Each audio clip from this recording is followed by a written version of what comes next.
Notre cycle menstruel est divisé en 4 parties. Notre énergie et nos ressentis va ainsi varier en fonction de ces phases. Si vous êtes hypersensible, l'impact de votre cycle menstruel va être encore plus fort. Il est donc important d'en prendre conscience afin déjà de déculpabiliser et surtout de préserver votre énergie. Dans cette vidéo, je vais vous décrire chacune de ces phases et je vais vous partager des astuces, des conseils afin de mieux gérer l'impact de votre cycle menstruel.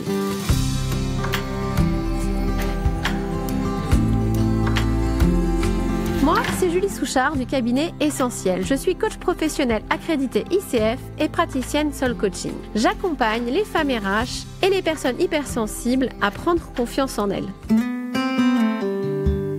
Donc notre cycle est divisé en 4 parties. La première partie, c'est les menstruations, nos règles. C'est ce qu'appelle Miranda Gray dans son livre La Lune Rouge, la phase de la sorcière. Ensuite, nous avons la phase dite de la Vierge. Donc ça, c'est la phase préovulatoire. Ensuite, la troisième phase, c'est la phase de la mère, la phase ovulatoire. Et enfin, la dernière phase, c'est la phase prémenstruelle, la phase de l'enchanteresse. Alors, la phase de la sorcière, donc ça c'est vraiment la phase des règles, des menstruations. Donc c'est une phase qui est souvent très compliquée, surtout quand on est hypersensible. Pourquoi ? Parce qu'en fait notre niveau d'énergie est au plus bas, donc on est fatigué, on est beaucoup plus émotive. Donc c'est vraiment une période où on va être un peu plus tourné vers soi et on va être beaucoup plus irritable. Donc attention aux émotions négatives des autres. C'est vraiment la phase pendant laquelle on va avoir envie de s'exiler dans une grotte. Je sais pas si ça vous parle, mais moi perso c'est plutôt ça. Donc moi ce que je vous conseille pendant cette phase-là, c'est vraiment de ralentir, de prendre soin de vous, de méditer.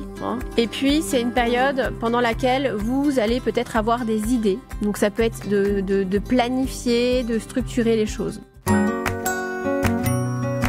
Ensuite, la phase de la Vierge, donc c'est la période préovulatoire, donc juste après les règles. C'est une phase où vous êtes au top de votre énergie, vous êtes plus confiante, vous vous sentez plus forte. Vous avez aussi des idées, envie de lancer des choses, des projets, donc allez-y, c'est le bon moment. Profitez de ce moment pour peut-être écrire, poser vos intentions, vos objectifs. Et puis, vu que c'est une période où vous avez beaucoup d'énergie physique aussi, profitez-en pour faire des activités physiques, sportives. Juste après arrive la phase de la mère, donc là c'est la phase ovulatoire. Donc là c'est une phase durant laquelle vous êtes tourné vers les autres, tourné vers l'extérieur. C'est une phase propice pour communiquer, échanger, lancer des collaborations. C'est aussi le bon moment pour sortir de sa zone de confort et passer à l'action.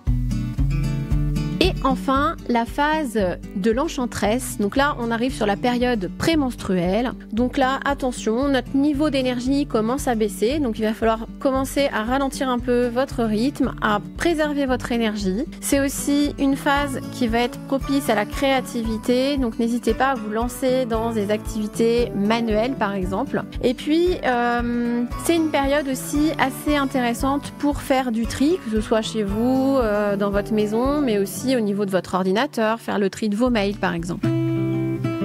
Alors moi je vous recommanderais vraiment de tenir un petit carnet et de vous observer un petit peu, de vous écouter pendant votre cycle menstruel et de noter votre niveau d'énergie, vos ressentis, vos envies, vos besoins. Quand on est hypersensible, il est vraiment important de s'observer, de se connecter à soi, d'apprendre à se connaître pour déjà prendre confiance en soi et puis aussi préserver son niveau d'énergie. Et voilà, j'ai terminé pour la vidéo de cette semaine. J'espère que ça vous a plu et surtout que ça va vous aider. Si c'est le cas, n'hésitez pas à commenter, à liker, ça m'aide beaucoup. Et surtout, je vous dis belle semaine et à la semaine prochaine.